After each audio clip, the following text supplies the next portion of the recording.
तो दोस्तों, क्या हो अगर तुम्हारे पेरेंट्स तुम्हें एक डीमन को बेच दे, वो भी सिर्फ कुछ रुपयों के लिए, तो तुम्हें कैसा लगेगा? क्या? ये क्या बक रहे हो माता?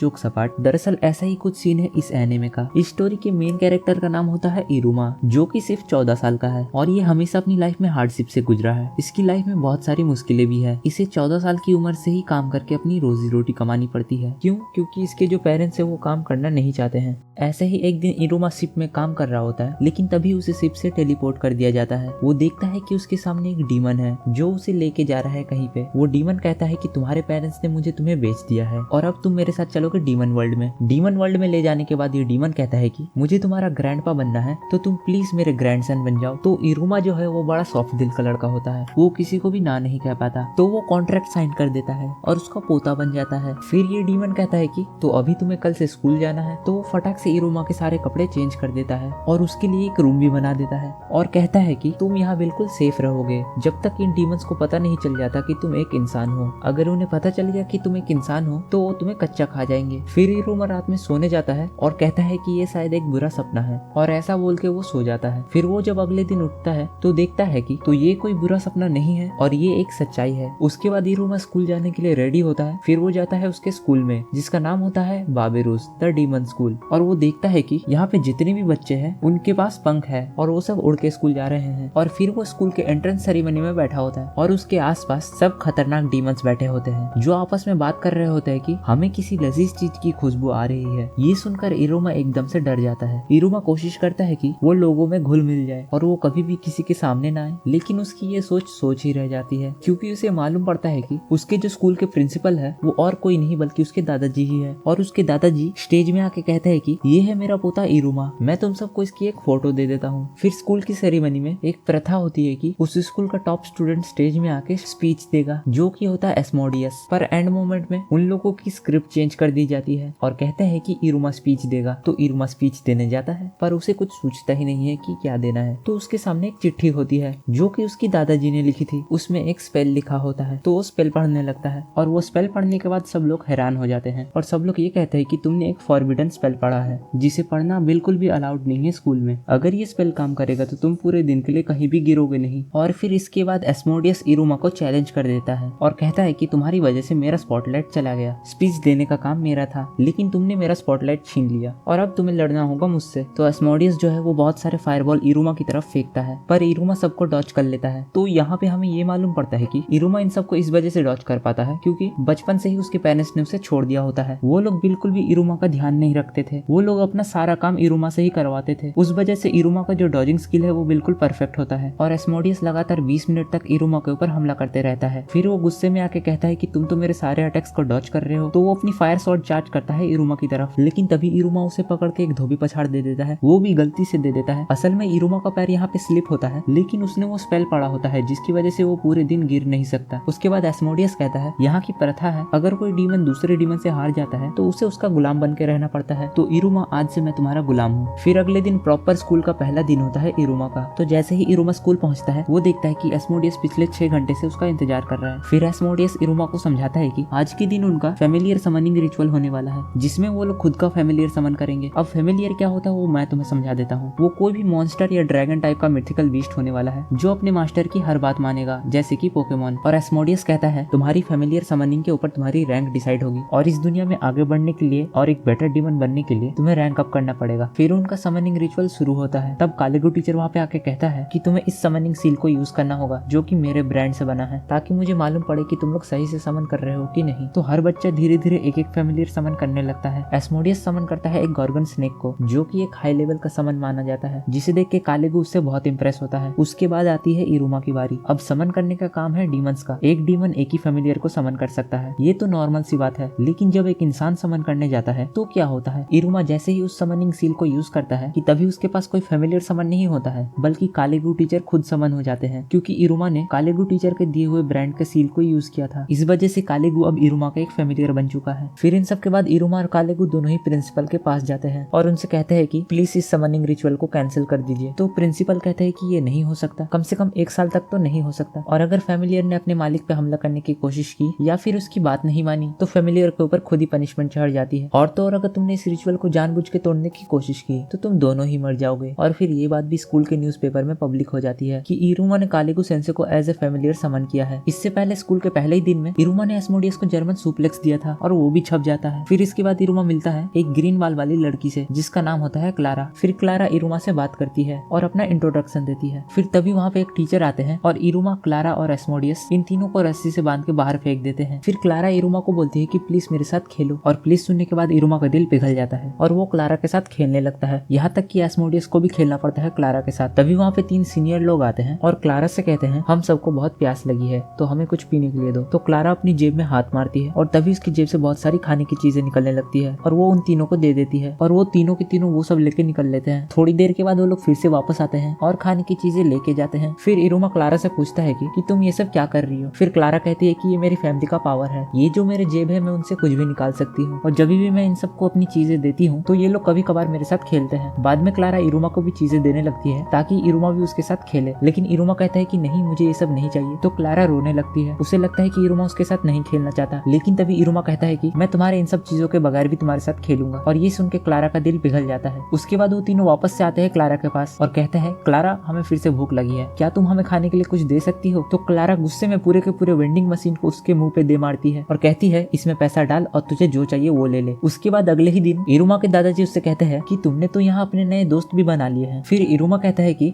मैं कह नहीं सकता कि ये मेरे दोस्त है, क्योंकि आज से पहले मैंने कभी दोस्त बनाया ही नहीं है, हम सिर्फ साथ में खेलते हैं और रहते हैं। फिर दादाजी कहते हैं कि यही तो दोस्त होते हैं। फिर हमारी गैंग जाती है स्कूल में जहाँ पे वो कैंटीन में खाना खाने जा रहे हैं। वो लोग देखते हैं कि यहाँ पे हर इंसान को उसके रैंक के हिसाब से ही खाना मिलता है। तो इरुमा और एस्मोडियस इन दोनों को ही रैंक नहीं मिला होता है, इसीलिए वो लोग रैंक 0 का खाना खाते हैं। जब ये लोग खाना खाने बैठते हैं तो जिन लोगों ने क्लारा को परेशान किया था वो लोग इरुमा के लिए 50 प्लेट का ऑर्डर रख देते हैं गुस्से में, और इरुमा उन सबको एक झटके में खा लेता है। और उसी वक्त कैंटीन में एक दुकानदार होता है जो क्लारा को धक्के मार के निकाल रहा होता है और कहता है कि तुम मेरी दुकान से चीजें उठाती हो लेकिन उसका पैसा नहीं भरती हो, और इन सब की वजह से बहुत शोर शराबा होने लगता है। और तभी कालेगो टीचर आते हैं और आने के बाद कहते हैं कि ये सब क्या हो रहा है। तो क्लारा कालेगो टीचर को पकड़ लेती है और कहती है कि टीचर मैंने सुना है कि आप इरुमा के फैमिलियर हो। तभी क्लारा इरुमा को कहती है उस स्टिकर को अपने हाथ पे लगाओ और अपने हाथ ऊपर करो, और जैसे ही इरुमा ऐसा करता है तो कालेगो समन हो जाता है एज ए फैमिलियर। तो ये देख के क्लारा खुश हो जाती है। तभी वो दुकानदार इरुमा और उसके दोस्तों पे हमला करता है और कहता है कि तुमने मेरे दुकान से फिर से सामान कैसे उठाया, और ये देख के वो लोग भाग जाते हैं वहाँ से बाहर। फिर इरुमा क्लारा और एस्मोडियस से पूछता है क्या तुम दोनों मेरे दोस्त बनोगे, और ये सुन के वो दोनों जवाब देते हैं ये दोस्त क्या होता है। फिर इरुमा उन्हें एक्सप्लेन करता है कि दोस्त क्या होते हैं, और इसी तरह इरुमा अपने 2 दोस्त भी बना लेता है। फिर अगले ही दिन उसके ग्रैंडपा उससे कहते हैं कि इरुमा तुमने मुझसे कहा था कि तुम्हें लोगों में घुल मिल जाना है और तुम्हें सबसे अलग नहीं दिखना है, इसीलिए मैंने तुम्हें स्पेशल एबनॉर्मल क्लास में डाल दिया है तुम्हारे 2 दोस्तों के साथ। फिर इरुमा और जब उसके दोस्त स्कूल जाते हैं तब उन्हें अपने क्लास तक जाने के लिए एक गुफा के अंदर से जाना पड़ता है। वो जैसे ही गुफा के अंदर घुसते हैं उन्हें दिखता है कचरे वाला एरिया, और उसी कचरे वाले एरिया के बगल में होता है उनका क्लासरूम। उस क्लासरूम के अंदर घुसने के बाद ही इरुमा मिलता है एक बंदे से जिसका नाम होता है सैबनॉक। वो इरुमा को बोलता है कि तुम मेरे राइवल हो, मैं डीमन किंग बनना चाहता हूँ और मैं रैंक उन पे जाऊंगा। फिर इरुमा बोलता है कि रैंक उन क्या होता है। फिर तभी वो एक्सप्लेन करता है कि डीमन वर्ल्ड में 10 रैंक होते हैं, 1 से लेकर 10 तक। 10 को बोलते हैं उन, जो कि टॉप रैंक पे होता है। जिस बंदे को भी रैंक उन मिलता है वही डीमन किंग बनता है, तो वो रैंक तो मुझे मिलने वाला है। ऐसे वो लोग बात करते ही रहते कि तभी उनके क्लास टीचर की एंट्री होती है जो कि होता है कालेगो टीचर। और कालेगो टीचर आके कहता है कि अभी तुम्हारा फाइनल एग्जाम होने वाला है, जो कि है तुम्हें इस पूरे वैली को उड़ के पार करना होगा, पूरे स्टार्टिंग पॉइंट से लेकर एंड पॉइंट तक। लेकिन फिनिश लाइन तक पहुंचने के लिए 2 रास्ते हैं, एक है जो बड़ा आसान रास्ता है लेकिन बहुत लंबा है, और दूसरा रास्ता बहुत छोटा है लेकिन उसमें बहुत सारे खतरे भी हैं। तभी सैबनॉक बोलता है कि मैं तो छोटे वाला रास्ता लूंगा, क्योंकि एक डीमन किंग को वही रास्ता लेना चाहिए, और इस वक्त तो डीमन किंग की कुर्सी खाली भी है, मैं फटाफट रैंक अप करूंगा और डीमन किंग बन जाऊंगा। फिर कालेगो कहता है कि वो रास्ता मत चुनो, वो रास्ता फिलहाल के लिए अभी खराब है, क्योंकि उस एरिया का जो गार्डियन है वो अभी बहुत गुस्से में है। ऐसा बोल के वो रेस स्टार्ट कर देता है। सारे डीमन अपने पंख निकाल के उड़ने लगते हैं सिवाय इरुमा के, क्योंकि हम सबको पता है कि वो कोई डीमन नहीं है बल्कि एक नॉर्मल इंसान है। तो जब इरुमा एक ही जगह पे खड़ा होता है तब कालेगो उसे आके पीछे से धक्का दे देता है और कहता है कि जाओ रेस स्टार्ट हो गई है। सारे के सारे डीमन रेस में आगे बढ़ते रहते हैं, लेकिन इरुमा को एक चिड़िया ने पकड़ के रखा होता है। उसके बाद उस चिड़िया को उड़ते उड़ते चोट लग जाती है और वो इरुमा को गार्डियन के नेस्ट पे गिरा देता है, लेकिन इस वक्त गार्डियन लड़ता होता है सैबनॉक से। फिर इरुमा देखता है कि उस चिड़िया के हाथ में चोट लगी होती है। तभी इरुमा के हाथ से एक खून का बूंद उस चिड़िया के घाव पे जाके लगती है और उस वजह से उसकी चोट ठीक हो जाती है। तो इरुमा कहता है लगता है इंसानों का खून यहाँ पे डीमंस को ठीक कर सकता है। फिर इसके बाद वो चिड़िया इरुमा को अपने पीठ पे बैठा के उड़ा के कहीं ले जा रहा होता है और उसी वक्त सैबनोक लड़ रहा होता है गार्डियन से और सैबनोक कहता है कि लगता है मैं तो डीमन किंग बनने से पहले ही मर जाऊंगा। सैबनोक ने ऑलमोस्ट हार मान ली होती है, लेकिन वो कहता है कि नहीं, मुझे एक डीमन किंग बनना है, तो मैं ऐसे हार नहीं मान सकता। तो फिर वो अपना ब्लड लाइन मैजिक यूज करता है, जिससे होता यह है कि अगर वो कोई भी चीज चबा रहा होगा तो वो उसी मटेरियल से बहुत सारे वेपन्स बना सकता है। फिर वो बहुत सारे वेपन्स बनाता है और गार्डियन के ऊपर हमला करता है, लेकिन उन सब का भी कोई फायदा नहीं होता। तो फिर गार्डियन उस पर फाइनल अटैक करने ही वाला होता है कि तभी इरुमा आता है और रोक देता है सब कुछ। तो फिर जो गार्डियन का बच्चा होता है वो अपने बाप से बात कर रहा होता है और वो बताता है कि इन लोगों ने मेरी जान बचाई है। तो गार्डियन और गार्डियन का बच्चा दोनों ही इरुमा को रिस्पेक्ट देते हैं। फिर सारे बच्चे धीरे धीरे करके रेस कंप्लीट करते हैं। पहले रैंक पे आता है एस्मोडियस और दूसरे रैंक पे आती है क्लारा, क्योंकि वो एस्मोडियस की पीठ पे बैठी होती है पूरा टाइम। फिर ऐसे करते करते बहुत टाइम बीत जाता है, लेकिन इरुमा और सैबनोक का कुछ आता पता ही नहीं होता है। तो कालेगू सेंसे इन लोगों का नाम कट कर देते हैं, पर तभी इरुमा और सैबनोक ये दोनों ही गार्डियन के ऊपर उड़ के आते हैं। फिर उन लोगों को रैंक देने का टाइम आता है। तभी कालेगू एक आउल को बुलाता है, जिसकी जेब में हाथ डाल के लोगों को अपना बैज निकालना होता है। एस्मोडियस को मिलता है रैंक 4 और क्लारा को मिलता है रैंक 3 और ऐसे ही सभी बच्चों को उनकी रैंक्स मिलती है। और जब इरुमा की बारी आती है तो जैसे ही वो हाथ डालता है आउल की जेब में तो उसके हाथ पे कोई बैज नहीं आता है, पर आती है एक गोल्डन रिंग। ये देख के सैबनोक बोलता है ये अंगूठी है डीमन किंग की। तभी उस अंगूठी से एक स्पिरिट निकलती है और जोर जोर से चिल्लाने लगता है, जिसकी आवाज पूरे स्कूल में गूंजती है। तभी एस्मोडियस और सैबनोक ये दोनों उस अंगूठी को रोकने की कोशिश करते हैं, लेकिन वो दोनों ही नाकामयाब हो जाते हैं। तभी वहाँ पे इरुमा के दादाजी आते हैं और उस अंगूठी को अपनी थोड़ी सी एनर्जी खिलाते हैं और बोलते हैं कि चल थोड़ा शांत हो जाए। और वो कहते हैं कि ये अंगूठी जब भी किसी के हाथ में आती है फिर वो दोबारा कभी इसे उतार नहीं सकता। इन सब तमाशों की वजह से इरुमा को उसकी रैंक मिलती ही नहीं है। फिर सारे स्कूल वाले डिसाइड करते हैं कि हम इरुमा को देंगे रैंक 1, जो कि सबसे लोअर रैंक है। फिर अगले दिन इरुमा स्कूल जा रहा होता है अपने दादाजी की रथ पे बैठ के, और जैसे ही इरुमा स्कूल पहुंचता है उसके दादाजी कहते हैं रुको बेटा, ये लेते जाओ, ये मैंने तुम्हारे लिए हेल्थ फोन खरीदा है, जो कि एक सेल फोन होता है। तो वो इरुमा को सेल फोन देके वहाँ से चले जाते हैं। फिर उसके बाद इरुमा स्कूल में जाता है और अपने दोस्तों से मिलता है, और फिर वहाँ पे कालेगू टीचर आते हैं और कहते हैं आज तुम सब लोगों को दूसरे टीचर से मिलना है और उनके क्लासेस अटेंड करने हैं। और ऐसे ही करके वो लोग एक एक टीचर के क्लासेस अटेंड करने लगते हैं। फिर वो लोग आते हैं बॉटनी क्लास में, जहाँ पे उनकी टीचर उन्हें बताती है मैं तुम सबको ऐसा स्पेल सिखाने वाली हूँ जिसे यूज करने के बाद तुम लोग प्लांट्स को बड़ा कर सकते हो। तो वो उन सबको एक प्लांट बड़ा करके दिखाती है और बोलती है स्पेल क्वान क्वान, और हर एक स्टूडेंट वो स्पेल को यूज करता है और न्यू न्यू टाइप्स के प्लांट्स बनाते हैं। सैबनोक का प्लांट ऐसा होता है जो खुद ही अपने गमले को खा रहा होता है। एस्मोडियस का प्लांट एक फायर की तरह जलता रहता है। उसके बाद क्लारा का प्लांट आता है जो एक अजीब सा बवासीर टाइप का प्लांट बन जाता है। फिर बारी आती है इरुमा की, लेकिन अब प्रॉब्लम यह है कि इरुमा तो एक इंसान है, तो वो तो मैजिक का यूज कर ही नहीं सकता। तो वो मन ही मन सोचता है कि मैं भला क्या ही कर लूंगा। तो वो ऐसे ही प्रैक्टिस करता है और कहता है स्पेल क्वान क्वान, और मन ही मन सोचता है हाँ ऐसा कुछ भी नहीं होने वाला, लेकिन अगर मेरे पास पावर्स होती तो मैं यहाँ पे एक चेरी ब्लॉसम का पेड़ उगाता। और तभी अचानक से एक बड़ा सा चेरी ब्लॉसम का पेड़ उग जाता है। अब ये सब कैसे होता है वो तो मुझे भी नहीं पता। फिर उसी वक्त इरुमा को उसके दादाजी का कॉल आता है और उसके दादाजी कहते हैं इरुमा, जो तुम्हारे हाथ में अंगूठी है उसके अंदर मैंने अपनी मैजिक डाल के रखी है, तो तुम उस अंगूठी को यूज करके मेरा मैजिक यूज कर सकते हो। इसका मतलब तुम भी मैजिक यूज कर सकते हो। पर प्रॉब्लम ये है कि मैंने अभी तक उस अंगूठी को मॉडिफाई नहीं किया है कि तुम किस टाइप का मैजिक यूज कर सकते हो, लो लेवल का, मीडियम लेवल का या तो हाई लेवल का। तो अभी तुम उस अंगूठी का यूज मत करना, वरना बहुत हाई लेवल का मैजिक यूज हो जाएगा। और ये बात इरुमा को बिल्कुल भी पता नहीं थी और उसने वो अंगूठी का मैजिक गलती से यूज कर लिया था। तभी वहाँ पे बहुत बड़ा चेरी ब्लॉसम का पेड़ उग जाता है, जो कि मैंने तुम्हें पहले भी कहा था। उसके बाद एंट्री होती है स्टूडेंट काउंसिल की, जिन सब की प्रेसिडेंट होती है आमेरी, जो कि बहुत पावरफुल होती है और उसका गोल ये होता है कि उसे स्कूल में शांति बनाए रखनी है। वेल वो सोचती रहती है कि शायद से इरुमा एक इंसान है, क्योंकि जब इरुमा ने वो चेरी ब्लॉसम का पेड़ उगाया था तो वो कहती है ये तो एक स्ट्रेंज पेड़ है जो कि सिर्फ इंसानों की दुनिया में पाए जाते हैं। आमेरी अपनी कैबिन में जाती है और वो वहाँ पे एक सीक्रेट डोर ओपन करती है और वो कहती है कि ये मेरे फैमिली का सीक्रेट है, जो कि असल में होता है ह्यूमन के वर्ल्ड का मांगा, और उस मांगा का टाइटल होता है फर्स्ट लव मेमोरीज। आमेरी ये मांगा पढ़ नहीं पाती है, लेकिन वो उसके पिक्चर्स को देख के इमेजिन करती है कि कैसे वो लड़का उस लड़की से ठोकर खाता है, उसके बाद वो लड़की की हेल्प करता है, फिर उसके बाद उस लड़की को उससे प्यार हो जाता है। ये सब पिक्चर्स देख के आमेरी बहुत खुश होती है। तो इससे ये तो क्लियर है कि आमेरी को मांगा बहुत पसंद है, खासकर रोमांटिक मांगा। और हमारा मेन कैरेक्टर इरुमा उस वक्त साफ सफाई में हेल्प कर रहा होता है टीचर्स की। वेल वो यही सब करता रहता है और वो आगे बढ़ता है अपने काम से, और यहाँ पे आमेरी भी कुछ काम से आगे बढ़ रही होती है, लेकिन वो इस वक्त अपने साथ मांगा भी कैरी कर रही होती है। और तभी इन दोनों की ठोकर हो जाती है और इरुमा अपना हाथ बढ़ाता है आमेरी को हेल्प करने के लिए, और तभी आमेरी को स्ट्राइक होता है ये सब तो सेम उस मांगा की जैसे हो रहा है, क्या ये लड़का मुझे अपने प्यार में फंसाने की कोशिश कर रहा है, ये वो सोचने लगती है। और इस वक्त आमेरी को भी पता नहीं होता है कि इरुमा कौन है, और इरुमा को भी पता नहीं होता है कि आमेरी कौन है। और इसके बाद आमेरी कोशिश करती है कि वो इरुमा से दूर जाए, वो कोशिश करती है कि वो इरुमा के प्यार में ना फंसे। और इरुमा को लगता है कि शायद से आमेरी को पता चल गया है कि वो एक इंसान है, क्योंकि वो मांगा उठा लेता है आमेरी का और वो पढ़ने भी लगता है। तो आमेरी कहती है अरे तुम ये कैसे पढ़ सकते हो। इरुमा कहता है कि ये तो मैं बहुत टाइम से पढ़ रहा हूँ, इनफैक्ट मैंने मैंने तो इस पे काम भी किया है। उसके बाद आमेरी इरुमा का हाथ पकड़ती है और खींच के ले जाती है कैबिन में, और वो इरुमा से कहती है मुझे ये मांगा पढ़ के बताओ, क्योंकि मुझे ये मांगा बहुत इंटरेस्टिंग लग रही है। तो इरुमा वो मांगा पढ़ता रहता है और आमेरी को बताता रहता है कि मांगा में आगे क्या क्या हो रहा है। तो आमेरी इरुमा से पूछती है ये डेट क्या होती है। फिर इरुमा उसे समझाता है डेट वो होता है जो दो लोग एक दूसरे से प्यार करते हैं, एक साथ घूमने जाते हैं और टाइम स्पेंड करते हैं। तो आमेरी बोलती है अच्छा ठीक है, और इरुमा ऐसे ही पढ़ते पढ़ते फर्स्ट वॉल्यूम कंप्लीट कर देता है। फिर वो देखता है कि बहुत रात हो चुकी है। उसके बाद इरुमा घर जाने के लिए रेडी होता है, तो आमेरी उसका फोन लेके उस पे अपना नंबर सेव कर देती है। अब अगले दिन इरुमा स्कूल जा रहा होता है, लेकिन तभी ऑपरेशन इरुमा से पूछते हैं इरुमा क्या तुम इंसानों की दुनिया में वापस जाना चाहते हो। तो इरुमा सोचने लगता है मेरी लाइफ इंसानों की दुनिया में कैसी थी और यहाँ पे कैसी है। तब ऑपरेशन उसे कहते हैं अगर तुम चाहो तो इंसानों की दुनिया में वापस जा सकते हो, लेकिन उसके लिए तुम्हें अपनी रैंक बढ़ानी पड़ेगी। एक हाई रैंकिंग डीमन के लिए डीमन वर्ल्ड के गेट खोल दिए जाते हैं ताकि वो इंसानों की दुनिया में आ जा सके। तो इससे हमें ये पता चलता है कि इरुमा के जो दादाजी हैं वो एक हाई लेवल के डीमन हैं, क्योंकि उन्होंने ही इरुमा को ह्यूमन वर्ल्ड से लाया था। और फिर इरुमा स्कूल में अपने दोस्तों के साथ लंच कर रहा होता है, लेकिन तभी उसे आमेरी का मैसेज आता है कि इरुमा फौरन मेरे कैबिन में आओ। आमेरी ने असल में इरुमा को एक और मांगा वॉल्यूम रीड करने के लिए बुलाया था। तो ये देख के एस्मोडियस और क्लारा गुस्सा हो जाते हैं और कहते हैं कि इरुमा हमें 2-3 दिनों से कहीं छोड़ के चले जाते हैं। तो वो दोनों फिर इरुमा का पीछा करने लगते हैं। तो वो लोग देखते हैं कि इरुमा असल में आमेरी से मिलता है। फिर एस्मोडियस कहता है अरे इरुमा प्रेसिडेंट से क्यों मिल रहा है, क्या इरुमा का प्लान है पूरे स्कूल को अपने काबू में करना। और वो स्टार्ट कर रहे स्कूल काउंसिल के साथ। इरुमा सामा आप बहुत ग्रेट हो, ऐसा वो कहता है। आमेरी भी अपने काउंसिल के लोगों को कह के आई होती है कि वो एक डेट पे जा रही है और कोई भी उसका पीछा ना करे, लेकिन उसके काउंसिल के किसी भी मेंबर को समझ में नहीं आता होता है कि डेट असल में क्या होती है। फिर आमेरी मांगा सेशन के बीच में इरुमा से पूछती है कि इरुमा तुम्हारा सपना क्या है। तो इरुमा कंफ्यूज हो जाता है, वो उसे तब कुछ कहता नहीं है और वो सोचने लगता है कि उसका सपना क्या है। आमेरी इरुमा से फिर से पूछती है कि तुम्हारा ड्रीम क्या है। अगर तुम्हारे पास कोई ड्रीम नहीं है तो मैं तुम्हें एक गोल देती हूँ, तुम अपना रैंक अप करो और फिलहाल के लिए तुम रैंक 1 से लेकर रैंक 2 पे जाने की कोशिश करो। तो इरुमा सोचता है और कहता है हाँ ये सही है। और इसी वक्त एस्मोडियस क्लारा को रोक रहा होता है उन दोनों के रूम में जाने से, क्योंकि एस्मोडियस को लग रहा था इरुमा पूरे स्कूल को अपने कंट्रोल में करने के लिए एक बहुत बड़ा प्लान बना रहा है। और क्लारा को लगता है कि इरुमा उसके साथ खेलना नहीं चाहता, इस लड़की ने इरुमा को उससे छीन लिया है। तो क्लारा कोशिश करती है रूम में घुसने की और एस्मोडियस कोशिश करता है उसे रोकने का। और तभी क्लारा और एस्मोडियस दोनों ही दरवाजा तोड़ के आमेरी के रूम में चले जाते हैं और क्लारा इरुमा को खींच के रूम से बाहर चली जाती है। फिर आमेरी कहती है इरुमा आज के लिए बस इतना ही हुआ, हम अपना सेशन कल रिज्यूम करेंगे। फिर अगले दिन हम देखते हैं क्लारा सैबनॉक से पूछती है इरुमा मुझसे दूर जा रहा है उस लाल बाल वाली लड़की के पास। फिर सैबनॉक कहता है तुम कोशिश करो इरुमा को अपने प्यार में फंसाने की। तो क्लारा इस बात को सच में दिल पे ही लगा लेती है। फिर वो सेक्यूबस ट्रेनिंग क्लासेस को ज्वाइन कर लेती है और वो चली जाती है सेक्यूबस ट्रेनिंग लेने। और तभी जो उनकी टीचर होती है वो सबका सेक्सीमीटर चेक कर रही होती है और वो ये देख के हैरान हो जाती है कि क्लारा का सेक्सीनेस बस 2% है, जो कि बच्चों से भी कम होता है। तो फिर वो क्लारा को ढेर सारी किताबें दे देती है और कहती है इन सब को पढ़ो और अपना मीटर अप करो। क्लारा उन सब बुक्स को पढ़ती है और वो हर चीज गलत करने लगती है और उसका सेक्सीमीटर और भी कम होता जाता है। उन बुक्स में लिखा होता है एक सेक्सी सा पोज बनाओ, तुम्हें जिसे सेड्यूस करना है उसे टच करो, तुम मेकअप लगाओ, खुद के ऊपर परफ्यूम लगाओ और उनको अट्रैक्ट करो अपने पास। और क्लारा देख रही होती है वो जो कुछ भी कर रही होती है उसका कुछ असर ही नहीं होता है। तो वो उदास होकर अपने घर जाती है। तो उसके घर वाले उसे चेयर अप करते हैं। फिर अगले दिन वो वापस से ट्राई करती है हर वो एक चीज करने का, पर वो गलती से इरुमा की जगह कालेगु सेंसु के ऊपर हमला कर देती है। फिर वो हताश होकर अपने टीचर के पास जाती है और कहती है कुछ नहीं हो रहा है। फिर उसकी टीचर कहती है मेरे पास एक सीक्रेट वेपन है, अगर तुमने ये वाले परफ्यूम को यूज किया तो तुम्हें जिसे सेड्यूस करना है वो 100% तुम्हारे जाल में फंस जाएगा। फिर क्लारा कहती है कि नहीं मैं इसे बिल्कुल यूज नहीं करूंगी। ऐसा कह के वो गार्डन चली जाती है और उदास होकर बैठ जाती है। फिर इरुमा जाता है उसके पास और कहता है एक लड़की को यहाँ अकेले ऐसे नहीं बैठना चाहिए। फिर क्लारा सुनती है कि इरुमा उसे एक लड़की समझता है। ये सुन के वो बहुत खुश हो जाती है और वो इरुमा को कहती है इरुमा एक दिन मैं तुम्हें अपने प्यार में जरूर फंसा दूंगी। ऐसा कह के वो वहाँ से खुशी खुशी चली जाती है। और फिर उनकी टीचर देखती है क्लारा का परसेंटेज 2% से सीधा 10% में चला गया है। वो कहती है अरे ये कैसा मैजिक हो गया। और फिर इरुमा रात में सोने से पहले सोचता है क्या मैं रैंक अप कर भी पाऊंगा, मैं तो एक नॉर्मल इंसान हूँ। तब उसे आमेरी की बातें याद आती है कि आमेरी ने उससे कहा था तुम रैंक अप करो और तुम मेरे साथ आके खड़े हो जाओ। तो फिर इरुमा अपने दोस्तों को यानी कि एस्मोडियस और क्लारा को उनको कहता है कि मुझे रैंक अप करना है। ये सुन के एस्मोडियस बहुत खुश होता है। वो कहता है इरुमा सामा मुझे पता ही था कि आपको भी रैंक अप करना है। तो फिर वो इरुमा को लेके जाता है स्कूल के जिम फैसिलिटी में, जो कि होता है उनके क्लास के नीचे। वो कहता है इरुमा सामा इस स्कूल में रैंक अप करने का तरीका एक ही है, जो कि है इन रैंक अप एग्जाम्स को पास करना। तो अभी नेक्स्ट रैंक अप एग्जाम होने वाला है इसी एक हफ्ते में। वो बोलता है ये रैंक अप एग्जाम होने वाला है कुशन कैनन बॉल के ऊपर। और वो कहता है ये गेम को इन्वेंट किया गया था ताकि डीमंस लोग अपने टेरिटरी के लिए लड़े और इस गेम के थ्रू ही डिसाइड होता था कि कौन विनर है इस टेरिटरी का। उसने कहा उस वक्त वो लोग खतरनाक बॉल का यूज करते थे, लेकिन इसको अभी डिग्रेड कर दिया गया है और अभी सिंपल से ये वाले बॉल यूज करते हैं, जो कि असल में एक डॉज बॉल होता है। और ये पूरा गेम एक डॉज बॉल जैसा ही गेम होता है। तो फिर एस्मोडियस क्लारा को कहता है कि क्लारा तुम थोड़े कर्स पपेट को बुलाओ और हम लोग इस गेम को खेलने का प्रैक्टिस करते हैं। इरुमा फटाफट सारे बॉल डॉज कर लेता है, लेकिन वो अटैक नहीं कर पाता पाता क्योंकि उसकी बस डॉज करने की स्किल ही अच्छी होती है। तभी वो लोग प्रैक्टिस करते रहते हैं और उसी वक्त उनके सारे क्लास के स्टूडेंट वहाँ पे आ जाते हैं और कहते हैं हम भी खेलेंगे। और ऐसे ही इरुमा देखता है कि हर स्टूडेंट के पास कुछ ना कुछ अलग एबिलिटी है जो कि बहुत ज्यादा ओवर पावर होती है। तो इरुमा सोचता है अरे यार मैं कैसे कंप्लीट कर पाऊंगा इस चैलेंज को। तो फिर वो एस्मोडियस से बात करता है। फिर एस्मोडियस उससे कहता है अगर आपको रैंक अप करना ही है तो हम किसी हाई रैंकिंग डीमन से बात करते हैं और हमारे आसपास में जो हाई रैंकिंग के डीमन है वो और कोई नहीं तुम्हारे दादाजी है। तो इरुमा जाता है और अपने दादाजी से बात करता है। तो उसके दादाजी प्रैक्टिस करने के लिए उसे घर पे लेके चलते हैं। वहाँ पे वो उससे कहते हैं तुम जब भी बॉल को लो तो तुम ये स्पेल पढ़ना। तो इरुमा जब वो स्पेल पढ़ता है तो उसके हाथ से एक ड्रैगन निकलता है और वो पूरा बॉल को लेके पत्थर को तोड़ते हुए आगे चला जाता है। फिर इरुमा कहता है ग्रैंडपा मुझे स्पेल यूज नहीं करना है, मुझे खुद के ताकत से रैंक अप करना है। ये सुन के उसके ग्रैंडपा खुश हो जाते हैं। वो कहते हैं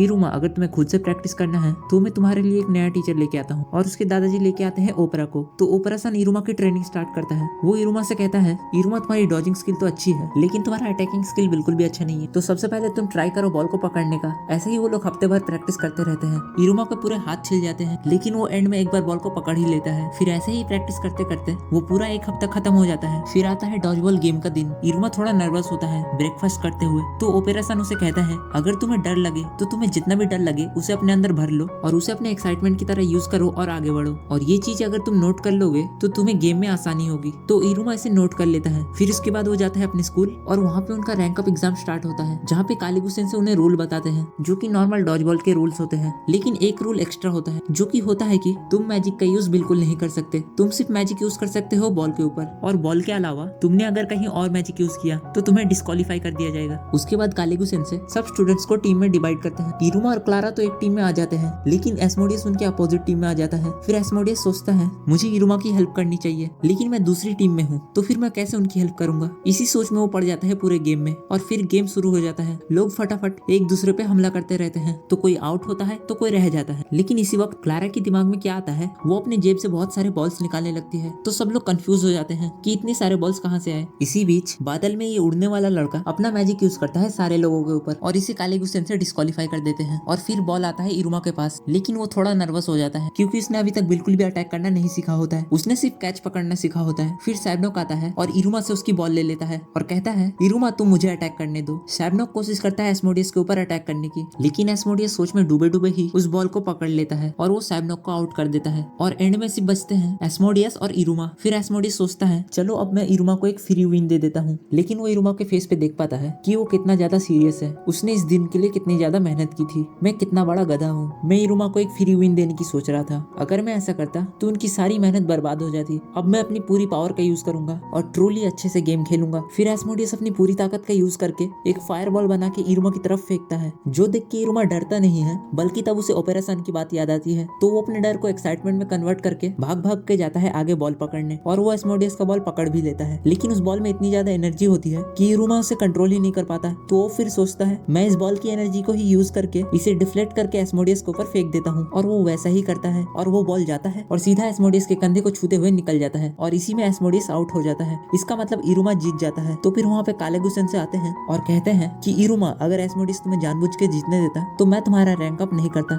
लेकिन मैंने देखा इस मैच में एस्मोडियस ने अपना 100% दिया है और तुमने भी अपना 100% दिया है, तो इसीलिए ये लो तुम्हारा रैंक अप हो गया है। तो इरुमा रैंक 1 से रैंक 2 पे पहुंच जाता है और उसे बिलीव ही नहीं होता कि उसका रैंक अप हुआ है। और तभी वहाँ पे आमेरी और बाकी सब भी आ जाते हैं और आमेरी इरुमा के पास आके कहती है शाबाश इरुमा, इस फीलिंग को तुम हमेशा याद रखना। इन सब के बाद इरुमा अपने घर पहुंचता है और जाके अपने ग्रैंडपा को कहता है कि ग्रैंडपा मेरा रैंक अप हो गया है, अब मैं रैंक 2 हूँ। तो ये सुन के उसके ग्रैंडपा बहुत खुश हो जाते हैं और कहते हैं कि शाबाश तुमने बहुत अच्छा काम किया है। तो इरुमा उस वक्त ओपेरा सन को थैंक्स कहता है। तो ये सुन के उसके ग्रैंडपा गुस्सा हो जाते हैं और कहते हैं अरे तुमने मुझे क्यों नहीं थैंक्स बोला, मैंने भी तो तुम्हारी हेल्प की थी। फिर उसके ग्रैंडपा सोचते हैं एक सेकंड, अगर देखा जाए तो मैंने तो कुछ हेल्प किया ही नहीं है। फिर हमें अगले दिन का सीन दिखाया जाता है जहाँ पे इरुमा आमेरी को मांगा पढ़ के सुना रहा होता है कि मांगा में आगे क्या क्या हो रहा है। तो आमेरी काफी ज्यादा इंटरेस्ट के साथ इरुमा की सारी बातें सुनती रहती है और वो इरुमा से पूछती रहती है कि मांगा में आगे क्या हो रहा है और इरुमा उसे बताता रहता है कि आगे क्या हो रहा है क्या नहीं। उसके बाद उनकी स्कूल की घंटी बजती है और वो लोग अपने अपने क्लास को अटेंड करने के लिए निकल जाते हैं। और फिर इरुमा देखता है कि आज उनके क्लास में एक नया टीचर आया है जिनका नाम होता है रॉबिन्सन से। और क्या तुम लोगों को ये बिल्कुल क्लारा जैसा नहीं लग रहा? ये टीचर बोलता है कि आज मैं तुम सब लोगों का क्लास लूंगा और तुम सबको आज अपने फैमिलियर के साथ बॉन्डिंग बनानी है। तो वो क्लास शुरू करता है और फिर सबसे पहले एस्मोडियस अपने फैमिलियर को समन करता है जो कि होता है गॉर्गन स्नेक। फिर उसको देख के सैबनोक भी अपना फैमिलियर समन करता है जो कि होता है कैल्पी। और इन दोनों के बीच में फिर से लड़ाई लड़ाई शुरू हो जाती है कि किसका फेमिलियर ज्यादा अच्छा है। उसके बाद क्लारा अपने फेमिलियर को समन करती है जो कि होता है एक मिथिकल बीस्ट जो कि बहुत ज्यादा रेयर होता है। तो फिर रॉबिन्सन से बोलते हैं, अरे क्लारा तुमने इसे कैसे कंट्रोल किया, ये तुम्हारे ऑर्डर्स कैसे मानता है। लेकिन थोड़ी देर के बाद रॉबिन्सन को पता चलता है कि क्लारा ने इसे असल में कंट्रोल नहीं किया बल्कि खुद इसने क्लारा को ही कंट्रोल कर लिया है। वो एक बॉल फेंकता है और क्लारा उसे उठा के ले आती है। वो उससे कहता है, क्लारा मेरे लिए एक बन लेके आओ। तो क्लारा फटाक से एक बन लेके आती है और ये देख के रॉबिन्सन से हैरान हो जाते हैं कि ये दोनों आपस में बात कैसे कर रहे हैं। तो क्लारा लिटरली अपने फेमिलियर की बातें सुनती रहती है जो कि यहाँ पे उल्टा ही सीन होता है। और उसके बाद बारी आती है इरुमा की और हम सबको पता है कि इरुमा का फेमिलियर कौन है, वो है कालेगो सेंसे। वेल इरुमा स्टार्टिंग में अपने फेमिलियर को समन नहीं कर रहा होता है लेकिन रॉबिन सेंसे के बहुत देर तक फोर्स करने के बाद वो अपना फेमिलियर समन करता है। तो वो जब समन करता है तब रॉबिन देख के हैरान हो जाता है कि इरुमा का जो फेमिलियर है वो इतना नरम और फ्लफी क्यों है, क्योंकि इस वक्त इसको पता ही नहीं होता कि इरुमा का फेमिलियर कालेगो सेंसे है। वेल कालेगो सेंसे इरुमा पे स्टार्टिंग पे गुस्सा करते हैं लेकिन फिर वो कहते हैं, अब जब तुमने मुझे समन कर ही लिया है तो तुम्हें इस क्लास में फुल मार्क्स लाने पड़ेंगे, क्योंकि भले ही मैं तुम्हारा फेमिलियर हूँ लेकिन मैं तुम्हारा टीचर भी हूँ और मैं तुम्हारी पढ़ाई में बाधा बिल्कुल भी नहीं डाल सकता। उसके लिए तुम्हें हर एक चीज करना पड़ेगा। तो रॉबिन सेंसे सबसे पहला काम देते हैं वो होता है फ्रिस्बी को फेंकना। अपने फ्रिस्बी को फेंको और अपने फेमिलियर को बोलो वो लेके आए। तो इरुमा फ्रिस्बी को फेंकता है और कालेगो सेंसे गुस्से में जाके उस फ्रिस्बी को लेके आते हैं। उसके बाद रॉबिन सेंसे बोलते हैं, तो चलो अब नेक्स्ट होगा डांस करना, फिर अपने फेमिलियर के साथ भागो, ये करना है वो करना है, फलाना ढिमकाना। कालेगो को ये सब देख के बहुत ज्यादा गुस्सा आता है लेकिन वो हर एक चीज कर देता है इरुमा के लिए क्योंकि उसे अच्छे स्कोर मिले। फिर तभी एस्मोडियस और सैबनोक इन दोनों के फेमिलियर आपस में झगड़ते रहते हैं। तो कालेगो सेंसे गुस्से में जाते हैं और इन दोनों के सर पे एक एक टपली दे के आ जाते हैं। उसके बाद अगले सीन में इरुमा और उसके दोस्त लंच कर रहे होते हैं। फिर इरुमा बोलता है, आज कैफेटेरिया इतना ज्यादा खाली क्यों लग रहा है। फिर एस्मोडियस कहता है, आज होने वाला है बैटलर्स का रूकी हंट। फिर इरुमा पूछता है कि बैटलर्स क्या होता है। तो फिर एस्मोडियस उसे बताता है, बैटलर्स ऐसा होता है जहाँ पे सीनियर्स आते हैं और स्कूल में आए हुए न्यू बच्चों को वो अपने टीम में लेते हैं और उनसे बहुत सारी एक्टिविटीज करवाते हैं। फिर उसके बाद इरुमा कहता है, ये तो क्लब की तरह है। फिर वो दोनों कहते हैं कि क्लब क्या होता है। तो वो लोग बात करते ही रहते हैं और तभी उन्हें बहुत जोरों की आवाज सुनाई देती है और तभी बैटलर्स रूकी हंट शुरू हो जाता है। सारे के सारे सीनियर्स आते हैं नए नए बच्चों को लेने अपनी टीम में। तो फिर एक सीनियर आता है इरुमा को अपनी टीम में रिक्रूट करने के लिए। तो एस्मोडियस उसे रोक देता है अपनी आग लगा के और एस्मोडियस कहता है कि इन फालतू के बैटलर्स के साथ हमें नहीं जाना है। तो वो फिर अपने आसपास एक फ्लेम का घेरा बना देता है और कहता है कि कोई भी इसे पार नहीं कर पाएगा इजीली।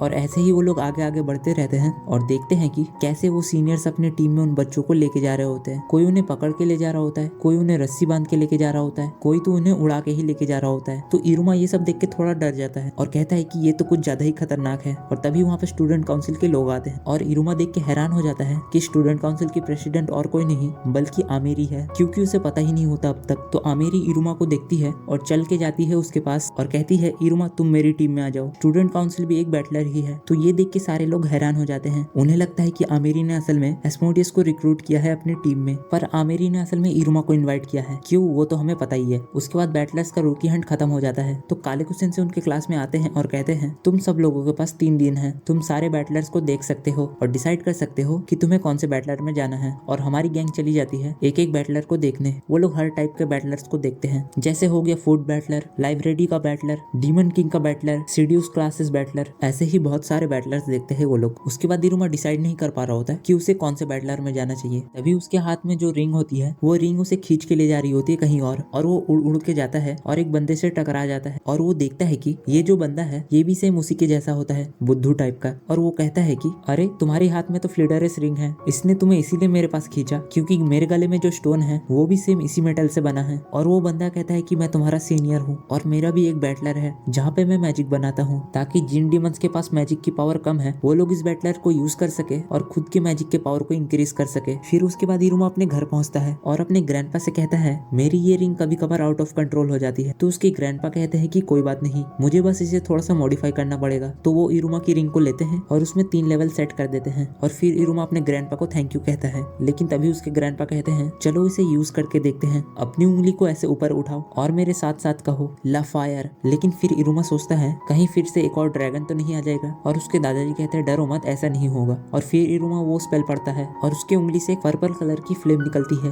और उसके ग्रैंडपा कहते हैं, ये डेविल मोड की सबसे वीकेस्ट सेटिंग है, बस एक और क्लिक और तुम्हें मिलेगा डीमन मोड जिससे थोड़ी और फ्लेम बढ़ जाती है। और फिर जाएंगे हम एफ्रिक मोड पर और तभी उसके हाथ से बहुत बड़ी फ्लेम निकलती है और तब उसके ग्रैंडपा कहते हैं, ये बहुत खतरनाक है, इसीलिए सिर्फ डीमन मोड का यूज करना, लेकिन जब कभी खतरा ज्यादा महसूस हो तो इस स्पेल को यूज करना, पेंडा रूला। और इरुमा वो स्पेल बोलने ही वाला था कि तभी उसके दादाजी उसका मुंह बंद कर देते हैं और कहते हैं अभी नहीं, जब कभी खतरा महसूस हो तब इसे यूज करना। ये स्पेल रिंग के सारे मैजिक को एक बार में यूज कर लेता है और ये बहुत ज्यादा पावरफुल होता है और इसे सिर्फ खास मौकों पे ही यूज करना। तो इरुमा कहता है ठीक है। उसके बाद इरुमा वापस से अगले दिन सब बैटलर्स को ढूंढता रहता है और वो फिर जाता है कैनन बॉल वाले बैटलर्स में, जहाँ पे वो रिंग के फर्स्ट लेवल को यूज करके बॉल को फेंकता है। तो वहाँ के लोग कहते हैं अरे तुम्हारी पावर अचानक से इतनी कम क्यों हो गई। उसके बाद इरुमा हॉल में चलता रहता है अपने दोस्तों के साथ और तभी उसको आमिर का मैसेज आता है कि इरुमा तुम स्टूडेंट काउंसिल कब आ रहे हो। और वो कहता है थोड़ी देर में आता हूँ। और तभी उसे एक धमाका सुनाई देता है उसके बगल वाले रूम से और वो देखता है यहाँ पे वही वाला बंदा होता है जो कि उस दिन इरुमा से टकराया था। तो इरुमा उसे देख के थोड़ा हैरान हो जाता है। फिर उसके बाद इरुमा इस बंदे का थोड़ा सा केयर करता है, उसको पंखे से हवा करता है और उससे पूछता है कि आपका नाम क्या है। तो ये बंदा बोलता है कि मेरा नाम किरियो है और मैं मैजिक में बहुत ज्यादा कमजोर हूँ और इसीलिए मैंने ये बैटलर बनाया है जहाँ पे मैं कमजोर मैजिक वाले बच्चों को अपने ग्रुप में लेता हूँ, लेकिन फिलहाल मैं अभी के लिए यहाँ पे अकेला हूँ। फिर इरुमा उससे पूछता है कि आपने अभी तक यहाँ पे क्या क्या किया है। तो फिर वो इरुमा को एक एक करके अपने गैजेट्स दिखाने लगता है और वो दिखाते दिखाते इतना ज्यादा एक्साइटेड हो जाता है कि वो खांसने लगता है और खांसते खांसते उसके मुंह से खून निकलने लगता है। तो वो इरुमा को बोलता है ये कॉमन सी बात है, मैं असल में वीक हूँ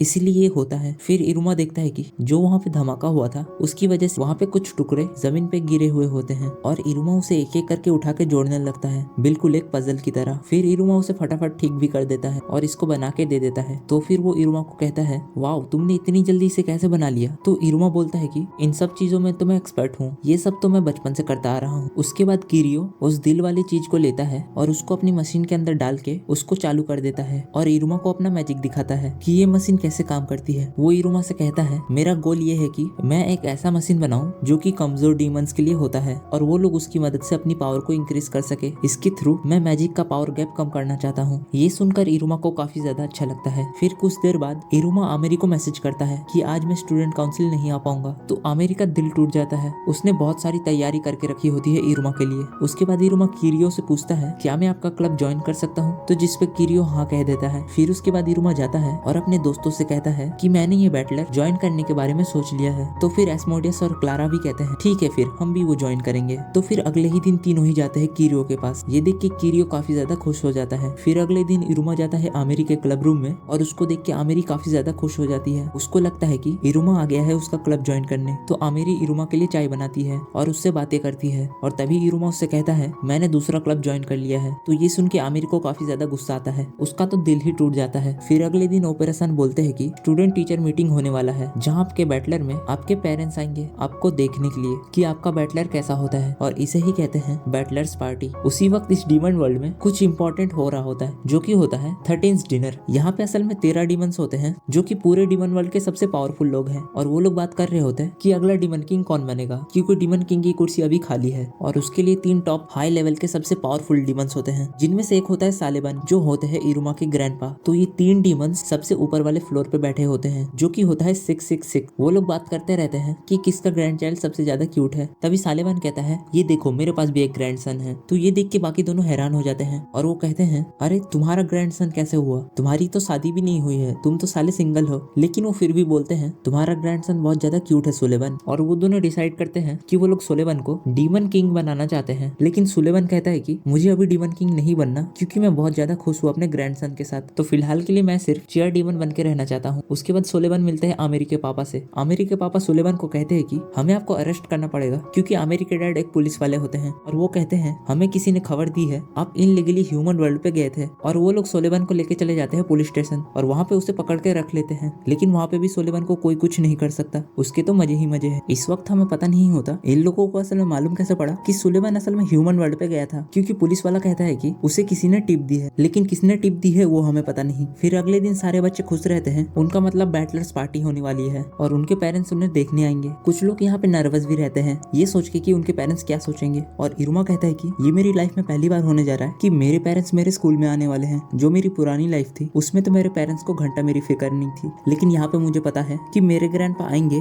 और मुझे चेयर करेंगे। ये सोच के वो थोड़ा नर्वस भी होता है और खुश भी होता है। उसके बाद सुलेवन कालेगु सेंसो को एक मैसेज भेजते हैं कि वो पुलिस स्टेशन में है और वो आज का दिन अटेंड नहीं कर सकता है, तो फिलहाल के लिए कालेगु तुम्हें पूरे स्कूल का इंचार्ज बनना पड़ेगा। फिर कालेगु सेंसे सोचते हैं सुलेवन को पुलिस वालों ने क्यों पकड़ लिया है, इसमें मुझे दाल में कुछ काला लग रहा है। उसके बाद इरुमा और उसकी गैंग जाती है बैटलर में और वहाँ पे वो किरियो से बात करते हैं और वो लोग डिसाइड करने लगते हैं कि वो लोग क्या करेंगे अपने बैटलर्स पार्टी में। फिर वो लोग जब देखने देखने के लिए जाते हैं कि उन्हें कौन सी जगह मिली है, वो लोग देखते हैं कि यहाँ पे बहुत ज्यादा छोटी जगह है। तो वो लोग सोचने लगते हैं यहाँ पे आखिर हम करेंगे ही क्या। तभी इरुमा कहता है कि क्यों ना हम पटाखे जलाएं, और यहाँ पे पटाखों के बारे में किसी को भी नहीं पता होता है। वो कहता है पूरा आसमान है हमारे पास, तो हम बस पटाखे जलाएंगे और वो बहुत अच्छा दिखेगा। तो वो पटाखे बनाने में लग जाते हैं, लेकिन उन्हें पता ही नहीं होता कि पटाखे असल में दिखते कैसे हैं। वो लोग तो बस गन पाउडर लगाते रहते हैं और आग लगा के बस कुछ भी फोड़ते रहते हैं। तो इरुमा बोलता है रुको, मैं तुम सबके लिए एक एग्जाम्पल लेके आऊंगा। तो इरुमा फटाक से भाग के जाता है आमिरी के पास और उससे फर्स्ट लव मेमोरीज वाला मांगा मांगने लगता है। और वो कहता है कि आमिरी मुझे ये मांगा अभी चाहिए क्योंकि मुझे पटाखे बनाने हैं। पहले तो आमिरी उसे मना कर देती है। वो कहती है ये मेरी फैमिली का सीक्रेट है, मैं तुम्हें ये नहीं दे सकती। इससे इरुमा का दिल टूट जाता है और वो कहता है ठीक है, मैं बिना एग्जाम्पल के ही पटाखे बनाऊंगा। और पटाखे सुन के आमिरी खुश हो जाती है और वो कहती है ठीक है तुम ये ले जाओ, लेकिन कल शाम तक तुम मुझे ये लौटा देना। इरुमा वो मांगा लेके जाता है और अपने क्लब में सबको दिखाता है कि पटाखे ऐसे होते हैं, और वो लोग पटाखे बनाने का तरीका शुरू कर देते हैं। तो जब वो लोग रात में एक्सपेरिमेंट करते हैं, उनका पटाखा प्रॉपरली फटता है और वो लोग खुश हो जाते हैं। फिर सोने से पहले वो लोग पिलो फाइट शुरू कर देते हैं। तो वो लोग पिलो फाइट करते रहते हैं और उसी वक्त हमें पता चलता है किरियो का जो मैजिक है वो ऐसा होता है कि वो कहीं पे भी इनविजिबल वॉल बना सकता है। जैसे ये लोग सोने वाले थे तभी किरियो को फोन आता है। वो होता है ये बंदा जो उन 13th मीटिंग में भी था, और ये कहता है कि इसने ही टिप दिया था उन पुलिस वालों को कि सोलेमन गया था ह्यूमन वर्ल्ड पे। और वो कहता है कि उसका प्लान ये है, उसको बाबेरू स्कूल को पूरा डिस्ट्रॉय करना है किरियो के साथ। और हमें पता चलता है कि किरियो जो है वो अच्छा आदमी बिल्कुल भी नहीं है। वो असल में इरुमा के पटाखे को यूज करेगा स्कूल को डिस्ट्रॉय करने के लिए। फिर उसके बाद अगले दिन हम देखते हैं सारे टीचर्स ने मिलके एक वीडियो बनाया है जिसमें वो लोग बताते हैं बैटलर्स पार्टी के एंड में क्या होगा। वो लोग कहते हैं जो जीतेंगे उनको मिलेगा स्पेशल बैटलर क्लब। उसके बाद उन्हें वो सब भी मिलेगा जो उनको उस बैटलर में चाहिए होगा। लेकिन सबसे इम्पोर्टेंट चीज, उनके जो क्लब का लीडर होगा उसके 3 रैंक अप हो जाएंगे और बाकी टीममेट्स के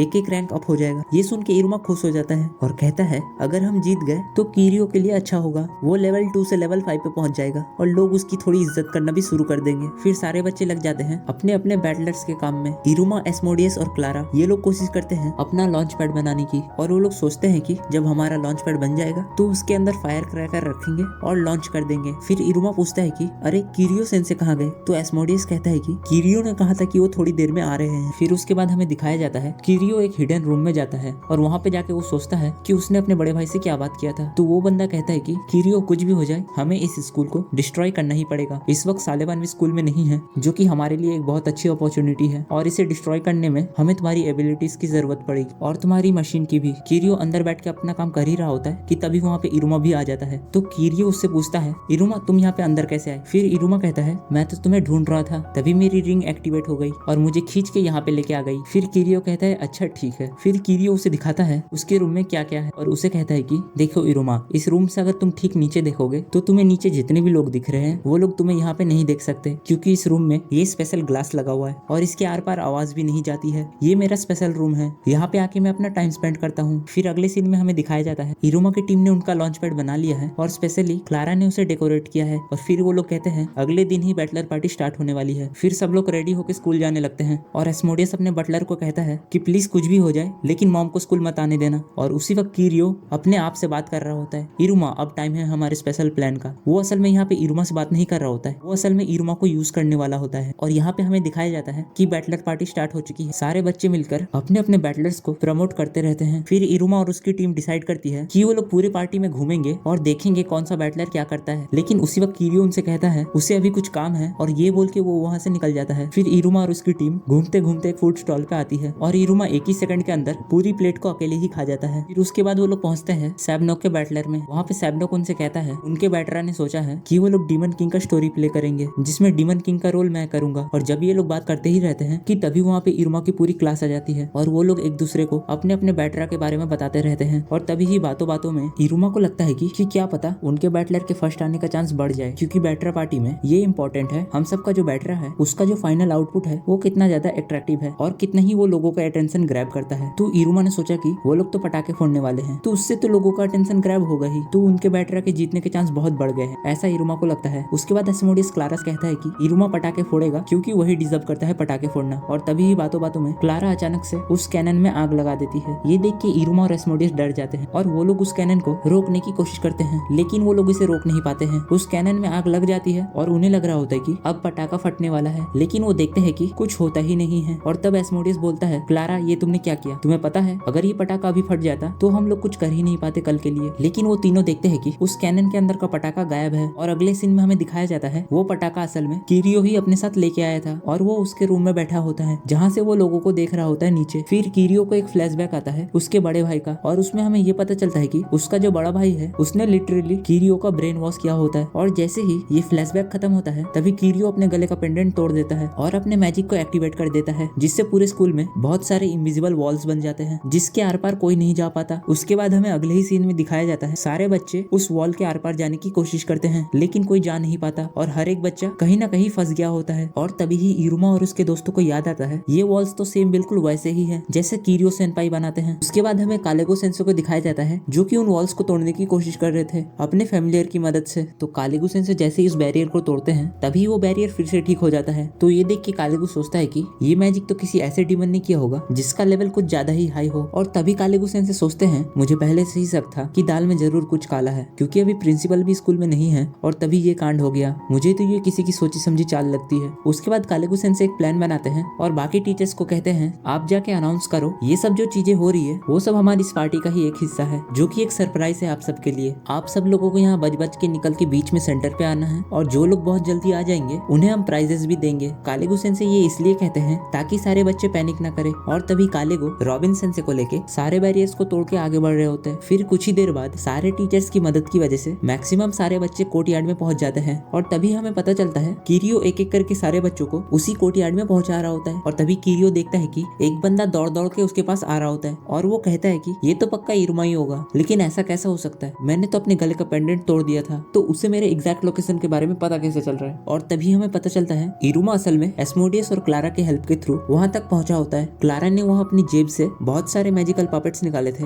जो डॉल हर जगह जा जाके सबका एरिया चेक कर रही थी कि कौन सी जगह है बाहर निकलने के लिए। और इरुमा फोन पे रहता है एस्मोडियस के साथ और एस्मोडियस उसे प्रॉपर कम्युनिकेट करके उसे बताता रहता है कि कहाँ जाना है कहाँ नहीं। और तभी कालेगो सेंसे को पता चल जाता है कि इन सब के पीछे किसका हाथ है। और उसी वक्त किरियो अपने मशीन को एक्टिवेट करता है जिसमें पटाखा भी लगा हुआ होता है। तो इरुमा जैसे तैसे करके किरियो के रूम तक पहुंच जाता है और वो उस वॉल के ब्रिक को दबा देता है और गेट खोल देता है। लेकिन वो देखता है उसके सामने एक और गेट है तो वो दरवाजे को ठोकने लगता है और कहता है किरियो सेनपाई प्लीज इस दरवाजे को खोल दो, मुझे पता है आप अंदर ही हो। तो किरियो फिर उस दरवाजे को खोल देता है और इरुमा उसके रूम में घुस जाता है। उसके बाद इरुमा किरियो से पूछता है कि आप यहाँ पे क्या कर रहे हो और ये सब यहाँ पे क्या हो रहा है। तभी किरियो इरुमा को अपने सारे प्लान बताता है और कहता है कि मैं इस पूरे स्कूल को डिस्ट्रॉय करने वाला हूँ और इसीलिए मैं चाहता था कि सारे बच्चे कोर्टयार्ड में इकट्ठा हो जाए। किरियो फिर अपनी बैक स्टोरी सुनाने लगता है। वो एक ऐसी फैमिली को बिलोंग करता है जिस परिवार में सबके पास बहुत ज्यादा मैजिकल पावर्स होती है। फिर वो कहता है लेकिन मैं ही वहाँ पे अकेला ऐसा था जिसके पास मैजिकल पावर बहुत कम थी, इसीलिए मेरी फैमिली ने मुझे ऐसे स्कूल में डाला जहाँ पे बच्चों को टॉर्चर करके उन्हें मैजिक के लिए ट्रेन किया जाता है। और वहाँ पे मुझे हर एक बच्चा बुली करता था पर वहाँ पे मुझे एक लड़की मिली जो कि मेरी बहुत ही अच्छी दोस्त बन गई थी और वो भी बिल्कुल मेरी ही तरह थी जिसके पास मैजिकल पावर बहुत कम थी पर उसके पास एक स्पेशल रिबन था जो कि उसने मुझे दे दिया था। और ऐसे ही हम लोग खेल रहे थे कि कुछ लोग आके हमें परेशान करने लगे और उनमें से एक लड़के ने उसका रिबन लेके पानी में फेंक दिया था। पर मैंने कोशिश की उस रिबन को बचाने का लेकिन मेरा मैजिक पावर बहुत कम था इसीलिए मैं उसे नहीं बचा पाया। और जब उसका रिबन पानी में गिर के चला गया तब मैंने उसका चेहरा देखा, वो अंदर से पूरी तरीके से टूट चुकी थी, वो रो रही थी। उसके बाद उसने स्कूल भी छोड़ दिया पर मैं वही रह गया। उसके वो एक्सप्रेशन मेरे दिमाग से जाते ही नहीं है। उसका वो निराशा से भरा हुआ चेहरा मैं भूल ही नहीं सकता। जब भी वो चेहरा देखता हूँ तब मैं सोचता हूँ काश मैं उस प्यारी सी लड़की को दोबारा देख पाता। ये बहुत ही सरप्राइजिंग है। जब भी मैं अपने चारों ओर निराशा से भरे हुए चेहरे देखता हूँ तब मैं बहुत ही ज्यादा खुश और एक्साइटेड हुआ और मेरा दिल काफी तेजी से धड़क रहा था। क्या तुम समझ भी रहे हो? दूसरों को दुख में देख के मुझे खुशी मिलती है। फिर वो कहता है कि वो अपने बड़े भाई से कैसे मिला। जब वो पहली बार मैजिकल टूल बैटलर में जाता है तब उसे एक पीले बाल वाला लड़का दिखता है और जब वो उसे अपने पास्ट के बारे में बताता है तब वो पीले बाल वाला लड़का कहता है अरे तुम तो एक प्योर डीमन हो। डीमंस असल में ऐसे ही होते हैं, उन्हें दूसरों के दुख से खुशी मिलती है और तुम भी बिल्कुल वैसे ही हो। और वो उससे कहता है अगर तुम्हें ये बैटलर ज्वाइन करना है और हम में से एक होना है तो तुम्हें ये जूस पीना पड़ेगा। और फिर किरियो उसके बाद इरुमा को भी कहता है कि मैं चाहता हूँ कि तुम भी डिस्पेयर में आ जाओ ताकि तुम्हें भी दुख मिले और तुम्हारे दोस्तों को भी, और इसीलिए ये पटाखा मैं यहाँ पे फोड़ने वाला हूँ। वेल ये सब सुन के इरुमा बिल्कुल भी दुखी नहीं हुआ। वो उस मशीन के पास में गया और उसके अंदर के बॉम्ब को निकाल लिया और उसने किरियो से कहा कि तुम मुझे दुख नहीं दे सकते। और ये सब देख के किरियो खुद ज्यादा शॉक हो गया कि ये क्या हो रहा है। तभी इरुमा उस पटाखे को लेके गया खिड़की के पास और कहा कि ये पटाखा मैं यहाँ से बाहर फेंकने वाला हूँ। तो किरियो इरुमा से कहने लगा कि तुम ऐसा कर नहीं सकते, ये पटाखा इस बैरियर से बाहर नहीं निकल सकता, इस बैरियर को सिर्फ सोलेबन ही तोड़ सकता है जो कि यहाँ अभी स्कूल में नहीं है। और फिर इरुमा ने अपनी रिंग को लेवल 3 पे सेट किया और अपने ड्रैगन को बाहर निकाला, लेकिन वो देखता है कि अभी भी वो बैरियर के आर पार नहीं जा पा रहा होता है। तो फिर इरुमा ने अपना फाइनली पेंडारूला स्पेल को यूज किया और उसने रिंग की पूरी पावर एक साथ यूज कर दी और पूरी पावर को एक साथ यूज करने की वजह से वो बैरियर टूट गया और इरुमा का पटाखा उस ड्रैगन के साथ ऊपर जाके फट गया। वेल यहाँ पे सब लोग खुश हो गए, सबने यहाँ पे फायरवर्क्स देख लिया, लेकिन तभी हमें दिखाया जाता है उस पटाखे की फटने की वजह से ऊपर से मीटियोर जैसे पत्थर गिरने लगे थे। वेल तभी हमें मालूम पड़ता है कालेगो सेंसे और रॉबिन सेंसे ये दोनों ही सबसे ऊंची बिल्डिंग में खड़े रहते हैं और हमें पता चलता है रॉबिन सेंसे के पास ऐसी एबिलिटी है जिससे उसके पास बो और एरो समन हो जाते हैं और जो उनका एरो है वो किसी भी चीज के थ्रू पास ऑन होकर उसके पर्टिकुलर टारगेट के पास पहुंच जाता है। और उन्होंने इस एरो में एक छोटा सा लेटर भी रखा होता है ताकि सोलेबन इस लेटर को पढ़े और जल्दी से स्कूल में आ जाए, क्योंकि स्कूल की कंडीशन अभी बिल्कुल भी ठीक नहीं है। तो वो एरो सोलेबन के पास पहुंच जाता है, तो वो लेटर को पढ़ता है और वो फटाक से स्कूल में उड़ के जाता है। और जैसे ही वो स्कूल में पहुंचता है वो देखता है कि ऊपर से बहुत सारे पत्थर गिर रहे होते हैं। तब सोलेबन अपना मैजिक यूज करता है और उसका पहला ही मैजिक ये होता है कि वो टाइम को रोक सकता है। तो वो लिटरली टाइम को रोक के सारे पत्थर को अपने पास खींच के उन पत्थरों को स्कूल के बाहर फेंक देता है। फिर उसके बाद हमें अगले सीन में दिखाते हैं इरुमा सोलेबन के गोद में लेटा हुआ रहता है और जैसे ही उसकी आंखें खुलती है वो अपने ग्रैंडपा को देख के कहता है, ग्रैंडपा आप वापस आ गए, लेकिन एक सेकंड ये क्या हो रहा है, मैं हिल क्यों नहीं पा रहा हूँ। तभी उसके दादाजी कहते हैं, अरे इरुमा बेटा आराम से, तुमने असल में रिंग की पूरी पावर को एक साथ इस्तेमाल कर लिया, इसीलिए तुम्हें थकान महसूस हो रही है। और फिर इरुमा पूछता है कि किरियो के साथ क्या हुआ। तब उसके ग्रैंडपा कहते हैं, जब मैं और सारे टीचर्स यहाँ पे आए थे तब हमने देखा किरियो यहाँ शांति से बैठा हुआ था और तब बॉर्डर पुलिस वालों ने उसे गिरफ्तार कर लिया और उसे पकड़ के ले गए। फिर सोलेवन इरुमा को अपने कंधे पे बैठाता है और विंडो के पास लेके जाता है और उसे दिखाता है कि सब के सब बच्चे इरुमा के फायरवर्क्स की वजह से बहुत ज्यादा खुश है। तब उसके ग्रैंडपा इरुमा को लेके नीचे आ जाते हैं और तभी आमेरी भाग भाग के इरुमा के पास आती है और कहती है, इरुमा तुम मुझे हर बार सरप्राइज कर देते हो, लेकिन तुमने मुझसे वादा किया था कि हम दोनों फायरवर्क्स साथ में देखेंगे। और ऐसे ही करते करते रात की सुबह हो जाती है और सुबह में सारे बच्चे अपने अपने बैटलर का प्रिपरेशन शुरू करते हैं। लेकिन तभी वहाँ पे क्लारा की पूरी फैमिली आ जाती है और वो लोग एक गाना गाते हैं और तभी पीछे से एस्मोडियस की मॉम भी आ जाती है और वो इरुमा के साथ थोड़ा फ्लर्ट भी करने लगती है। और तभी एस्मोडियस अपने मॉम को कहता है कि मॉम आप यहाँ पे क्या कर रहे हो, और ये कह के वो अपनी मॉम को वहाँ से लेके जाता है। तभी इरुमा सोचता है हर फैमिली के अपने अपने प्रॉब्लम्स हैं, काश मेरी भी फैमिली यहाँ पे होती। तभी वहाँ पे इरुमा के दादाजी और ओपेरा सन आ जाते हैं और वो दोनों इरुमा के साथ पूरा दिन एंजॉय करते हैं। वो लोग सारे बैटलर्स में घूमते रहते हैं और फिर वो लोग फैमिली फोटो भी खिंचवाते हैं। और हमें पता चलता है ओपेरा सन सारे बैटलर्स के चैलेंज को कंप्लीट करते रहते हैं और उसे एक से बढ़कर एक गिफ्ट मिलता रहता है। तो फिर कुछ बच्चों के पेरेंट्स कालेगो सेंसे को कंप्लेन करते हैं, एक बड़ा सा आदमी बच्चों के गेम्स जीत रहा है और सारे के सारे प्रेजेंट ले रहा है। तो कालेगो सेंसे जब वहाँ पे जाते हैं कि ये कोई और नहीं ओपेरा सन है, तब वो वहाँ से पतली गली से निकल लेते हैं। और ऐसा क्यों हुआ कि कालेगो सेंसे उसे देखते ही भाग गए, वो तुम्हें सीजन 2 में खुद पता चल जाएगा। अब बारी आ चुकी थी विनर डिसाइड करने की कि कौन कौन से बैटलर्स इस साल जीते हैं और ये लोग रिजल्ट अनाउंस करने ही वाले थे। लेकिन तभी ये लोग कहते हैं हम ऐसे नहीं बताएंगे, पहले हम बताएंगे थर्ड पे कौन आया, फिर सेकंड कौन आया और बाद में फर्स्ट। वो लोग कहते हैं कि थर्ड नंबर पे जो बैटरा आया था वो था सेक्यूबस बैटरा। क्यों? क्योंकि उन लोगों ने सबको शांत किया था जब यहाँ पे सभी लोग फंस गए थे और उन्हें मिलता है एक लग्जरी क्लब रूम। उसके बाद सेकंड पे आते हैं न्यू मैजिक बैटलर्स। इन लोगों ने बहुत सारे न्यू मैजिक इन्वेंट किए थे और मैजिक के डेवलपमेंट में योगदान भी दिया था, इसलिए इन्हें मिलता है पूरे 1 साल तक ब्लैक होली वाटर की सप्लाई।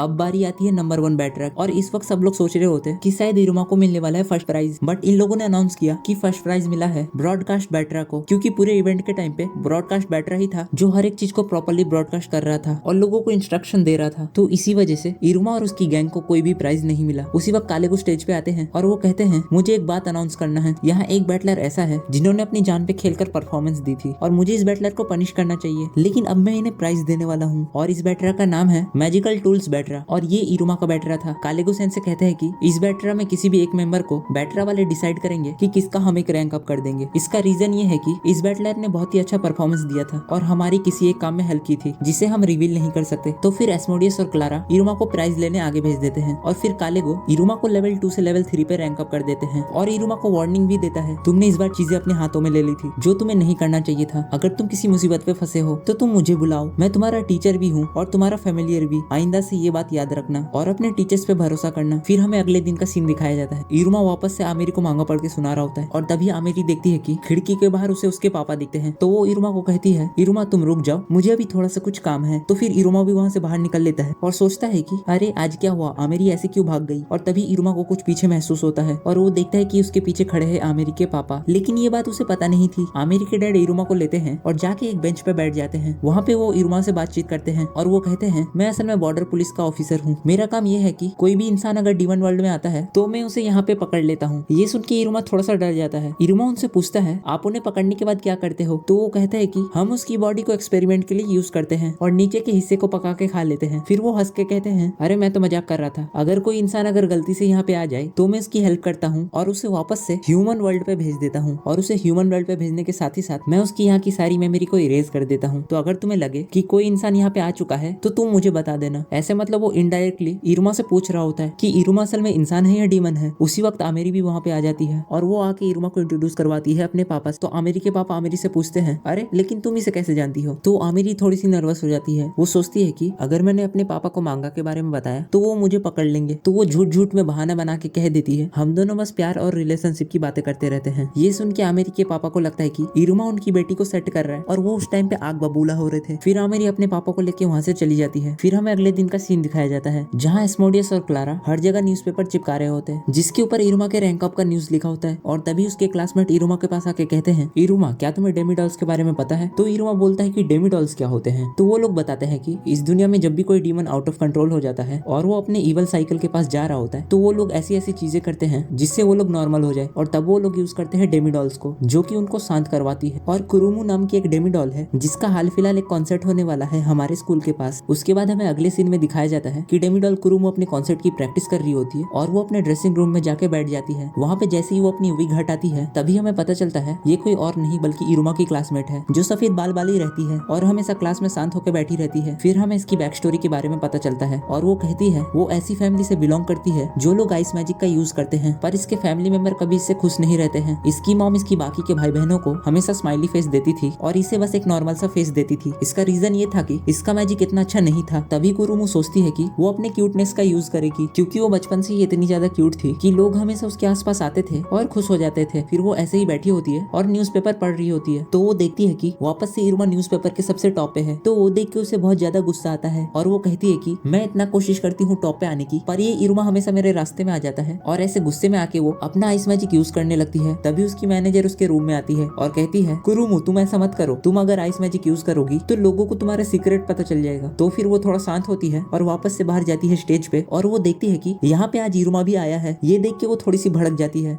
इसके बाद हमें बैक स्टोरी मिलता है कि इरुमा को असल में ब्रॉडकास्ट बैटरा ने अपने रूम में बुलाया था और वहाँ पे जो उनका प्रेसिडेंट होता है उसने इरुमा को टिकट दिए होते हैं कुरुमी के कॉन्सर्ट के, क्योंकि उसे लगता था कि इरुमा के फायरवर्क्स को ही जीतना चाहिए था मगर उसे नहीं मिला। उसने सोचा कि मैं इरुमा को ये टिकट गिफ्ट कर देता हूँ। तो इरुमा जैसे ही कॉन्सर्ट पे पहुंचता है वहाँ पे वो लकी विनर बन जाता है और उसे मौका मिलता है कुरुमी से बैठ के बातें करने का। इरुमा कुरुमी के साथ बैठा होता है उसके रूम में और उससे बातचीत करता रहता है। तभी कुरुमी कोशिश करती है कि वो इरुमा के ऊपर थोड़ा सा रौब झाड़ सके। तभी इरुमा उससे कहता है कि तुम ये सब एक साथ कैसे कर लेती हो, तुम पढ़ाई भी करती हो और उसके साथ साथ तुम अपना ये कॉन्सर्ट भी करती हो। और वो उससे ये भी कहता है, मैं बहुत कोशिश करता हूँ कि मैं लोगों की नजरों में ना आऊँ, फिर भी मैं बगैर कोशिश किए उनकी नजरों में आ जाता हूँ। फिर ये सब सुन के कुरुमू और भड़क जाती है और वो अपने सारे पावर्स एक साथ यूज करने लग जाती है। फिर वो थोड़ी सी शांत हो जाती है और इरुमा उससे कहता है कि चलो ठीक है बाय, कल मिलते हैं स्कूल में। तो कुरुमो को मालूम पड़ जाता है कि इरुमा को पता चल चुका है कि वो कौन है। तो कुरुमो इरुमा को अपने पास लेके आती है और उससे बोलती है कि तुम्हें कैसे पता चला कि मैं ही कुरुमी हूँ। तो इरुमा बोलता है कि तुम हमेशा अपने हाथ में मुट्ठी बांध के रखती हो और अपने अंगूठे को अपनी मुट्ठी के अंदर रखती हो, इसी वजह से मुझे लगा कि तुम ही कुरुमी हो। ये सब सुनने के बाद कुरुमो थोड़ी सी टेंशन में आ जाती है और वो अपने सारे पावर्स वापस से यूज कर देती है जिससे उसकी तबीयत खराब हो जाती है। और फिर कुरुमो की मैनेजर उस रूम में आती है और वो इरुमा से पूछती है कि अरे ये क्या हो गया, कुरुमो की तबीयत खराब कैसे हो गई, कहीं तुमने तो कुछ किया नहीं। फिर इरुमा कहता है कि अरे नहीं मैंने कुछ नहीं किया, वो तो कुरुमो ने अपने पावर्स को यूज किया था। उसके बाद वो बेहोश हो गई। फिर उसकी मैनेजर कहती है कुरुमो के साथ हमेशा ऐसा ही होता है, जब भी वो अपने पावर्स को ज्यादा यूज कर लेती है तो उसकी बॉडी अनकॉन्शियस हो जाती है। अब हमें किसी डॉक्टर को ही बुलाना पड़ेगा। लेकिन कुछ ही घंटों में उसका कॉन्सर्ट भी स्टार्ट होने वाला है और सारी ऑडियंस भी आ चुकी है। कुरुमो को जल्दी ठीक करने का एक रास्ता है, वो है कि अगर हम उसकी फैमिली को यहाँ पे बुला ले, लेकिन उनको भी आते आते बहुत देर हो जाएगा। तो हम क्या करें, इस प्रॉब्लम में वो लोग फंस जाते हैं। तभी वो लोग सोचने लगते हैं कि वो लोग क्या कर सकते हैं और उन्हें कोई रास्ता नहीं मिलता है। फिर अगले सीन में हमें दिखाया जाता है कि कुरुमो अपनी नींद से उठ जाती है और वो सुनती है कि लोग बाहर बहुत खुश हो रहे हैं। तो वो जाके बाहर देखती है कि क्या हो रहा है, लोग इतने खुश क्यों है, क्योंकि मेरा कॉन्सर्ट तो कैंसिल हो गया था। लेकिन वो देखती है कि 3 लोगों ने कॉन्सर्ट को अभी भी चालू रखा है। लोग होते हैं इरुमा, एस्मोडियस और क्लारा। ये देख के वो थोड़ी हैरान हो जाती है। तभी उसकी मैनेजर बताती है कि उसके पेरेंट्स वहाँ पे आए थे और उन्होंने तुम्हारी तबीयत ठीक कर दी थी। उसी वक्त इरुमा और उसके दोस्त मुझसे आके बात कर रहे थे, क्या हम आपकी कोई हेल्प कर सकते हैं। तभी उन्हीं लोगों ने सोचा वो लोग खुद ही एक ओपनिंग एक्ट परफॉर्म करेंगे डेमी डॉल बन के, और बस वही हो रहा है यहाँ पे। तभी कुरुमो देखती है कि सारी ऑडियंस को ये सब पसंद आ रहा होता है। तो कुरुमी ये सब देख के बहुत ज्यादा एक्साइटेड हो जाती है और वो जाके इरुमा को ज्वाइन कर लेती है और इरुमा और कुरुमी ये दोनों पूरे कॉन्सर्ट को कंटिन्यू करते हैं। उसके बाद जब कॉन्सर्ट खत्म हो जाता है तब उसकी मैनेजर उसे एक लेटर देती है जो उसके पेरेंट्स ने उसे दिया होता है और इसमें पहली बार वो लोग स्माइली फेस बना के दिया होता है कुरुमो को। ये देख के वो बहुत ज्यादा खुश हो जाती है। फिर इरुमा वहाँ जाने से पहले कुरुमो का ऑटोग्राफ ले लेता है और जब अगले दिन वो लोग स्कूल जाते हैं, इरुमा और कुरुमो इन दोनों में अच्छी दोस्ती हो जाती है। फिर हमें अगले दिन का सीन दिखाया जाता है जहाँ पे इरुमा उठ के अपने ग्रैंडपा को गुड मॉर्निंग कहता है और रोज की तरह टेस्टी टेस्टी ब्रेकफास्ट करता है और उसके ग्रैंडपा कहते हैं तुम्हारा जितना दिल करे उतना खाओ। फिर इरुमा अपने दोस्तों के साथ स्कूल जाता है और ऐसे ही इरुमा का नॉर्मली दिन चलता रहता है। वो वापस से शाम के टाइम आमिरी को मांगा पढ़ के सुना रहा होता है और ऐसे ही वो खुश रहता है पूरे दिन। फिर वो अपने घर जाता है और गर्म पानी से नहाता है और बहुत सारा टेस्टी टेस्टी खाना भी खाता है और वो बिस्तर पे लेट जाता है। फिर वो कहता है मेरा दिन बहुत अच्छा था, ये बिस्तर कितना ज्यादा नरम और गर्म है। और तभी उसे रियलाइज होता है अरे ये क्या हो रहा है, मैं तो डीमन वर्ल्ड में पूरी तरीके से घुल मिल गया हूँ, क्या ये सही है? ये सोच के वो थोड़ा टेंशन में आ जाता है। फिर अगले दिन वो ऐसे ही टेंशन में अपने दोस्तों के साथ चलता रहता है। तभी क्लारा और एस्मोडियस दोनों ही देखते हैं कि इरुमा टेंशन में है। उन्हें लग रहा होता है कि इरुमा असल में बहुत ज्यादा थक गया है। तो वो लोग डिसाइड करते हैं कि वो दोनों इरुमा के लिए बहुत अच्छा खाना बनाएंगे जिसे खा के वो खुश हो जाएगा। तो पहले तो एस्मोडियस और क्लारा मिलकर खाना बनाते हैं लेकिन उनके बीच में झगड़ा होने लगता है। तो वो लोग डिसाइड करते हैं कि वो दोनों अलग अलग खाना बनाएंगे इरुमा के लिए और जिसका खाना इरुमा को अच्छा लगेगा वो इरुमा का बेस्ट फ्रेंड बन जाएगा। और फिर उसके बाद एस्मोडियस अपने घर में खाना बना रहा होता है और क्लारा अपने घर में। क्लारा अपने खाने में अपनी फेवरेट चीजें मिक्स कर देती है और उसकी मॉम उसका हेल्प करती है खाना बनाने में। और इधर एस्मोडियस एक से बढ़ के एक डिश बनाता है इरुमा के लिए, लेकिन वो सोचता है कि इन सब में से कोई भी स्पेशल है ही नहीं। तब एस्मोडियस का बटलर उसका हेल्प करता है और कहता है कि आप फिश क्यों नहीं बनाते इरुमा के लिए। लेकिन एस्मोडियस को फिश से बहुत ज्यादा डर लगता है। वो जैसे तैसे रात भर मेहनत करके इरुमा के लिए डिश बना के लेके जाता है। अगले दिन इरुमा ऐसे ही बैठा होता है। तभी क्लारा और एस्मोडियस उसके लिए अपना बनाया हुआ खाना लेके आते हैं और वो दोनों ही डिश को खा के कहता है ये दोनों ही बहुत ज्यादा टेस्टी है। फिर वो दोनों झगड़ने लगते हैं और इरुमा से पूछने लगते हैं कि किसका खाना ज्यादा अच्छा है। तब इरुमा कहता है ये दोनों ही बहुत ज्यादा अच्छे हैं, लेकिन अगर मैं इन दोनों को मिला के खाता हूँ तो इनका टेस्ट और बढ़ जाता है। और फिर इरुमा जब उन दोनों को खिलाता है तब उन दोनों को भी ये बहुत अच्छा लगता है। और ये सब होने के बाद क्लारा और एस्मोडियस के बीच में फिर से दोस्ती हो जाती है और इसी के साथ ही इरुमा कुन का सीजन 1 यहीं पे खत्म हो जाता है। लेकिन ये खत्म होने से पहले ही हमें एक सीजन 2 का सीन दिखाया जाता है जिसमें इरुमा के ग्रैंडपा उसके रूम में जाते हैं और कहते हैं गुड मॉर्निंग इरुमा, उठ जाओ। और तभी इरुमा कहता है ओए बुढ़े चुप हो जा, तू बहुत ज्यादा शोर मचा रहा है। और इरुमा यहाँ पे बिल्कुल बदला बदला सा लग रहा होता है और ऐसा कैसे हुआ वो हमें पता चलेगा सीजन 2 में। अगर दोस्तों इस वीडियो को अब तक देख रहे हो तो कृपया लाइक मारो, फ्री में है। इस वीडियो में एम करते हैं 499 लाइक का, उसके बाद ही आएगा इसका सीजन 2। तो वीडियो जल्दी चाहिए तो फास्ट लाइक कर देना और हो सके तो कमेंट शेयर सब्सक्राइब भी कर देना। Thanks for watching, bye bye.